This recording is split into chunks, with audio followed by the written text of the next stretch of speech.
Look at this ridiculous rust bucket and these worthless papers. Get them out of my sight! That rust bucket was your father's last gift, and these papers are his will.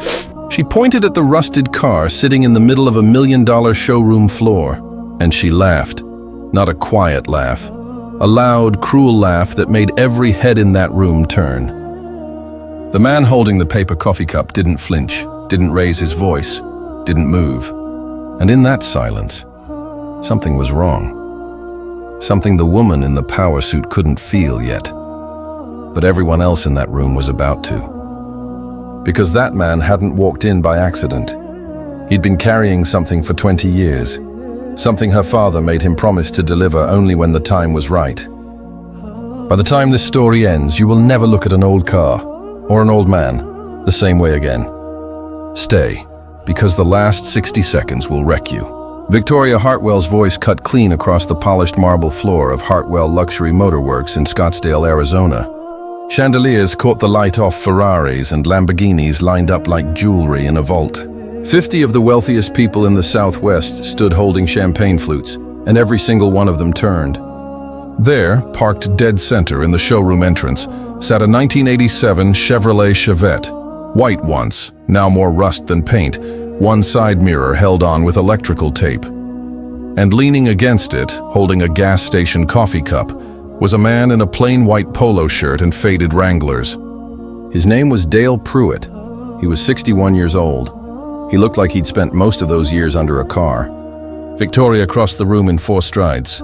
She was 38, sharp-jawed, immaculate in a navy Armani blazer, and she ran the Hartwell Foundation, one of the most influential charitable organizations in the state. Tonight was its annual gala. Press were here. Board members were here. A senator was here. And this man had driven a rust bucket into the middle of all of it. "This is a private event," she said, loud enough for the room to hear. "I don't know how you got past the door, but that thing," she gestured at the Chevette, "needs to leave. Right now." Dale looked at her the way a man looks at weather.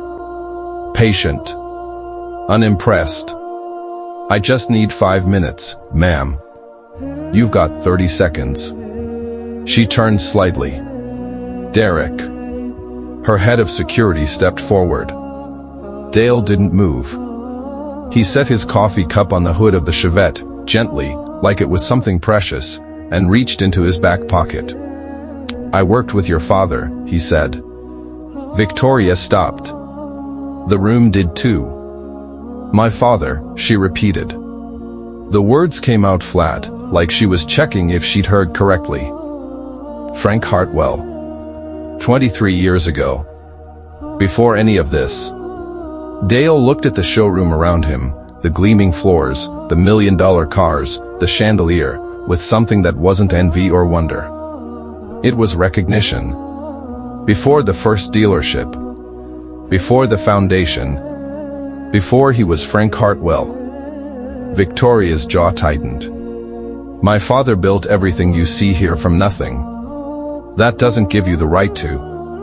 "He built it from a 1987 Chevette," Dale said quietly.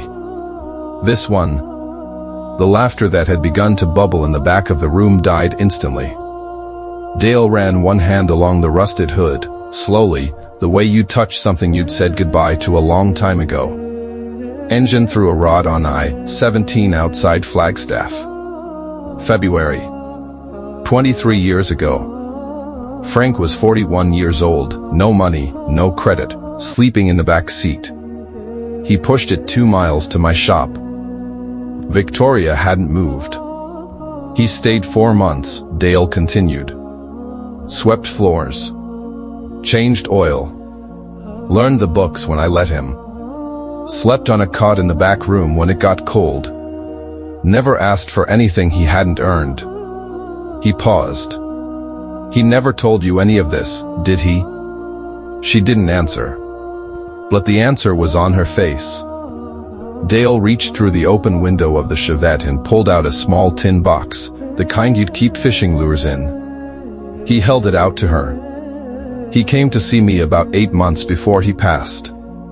Gave me this. Said I'd know when to bring it." Victoria took the box. Her hands, The hands that signed million-dollar checks without blinking were trembling. Inside was a letter, handwritten on yellow legal paper. And beneath it, a folded document in a plastic sleeve. She read the letter standing right there, in the middle of the showroom, in front of everyone. And no one moved.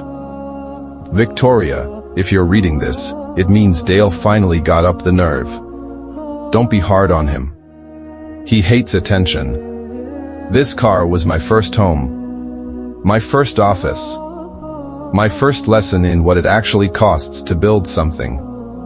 I pushed it into Dale Pruitt's shop with $11 in my wallet, and he fed me dinner that night without asking why I looked the way I looked. I want you to know that.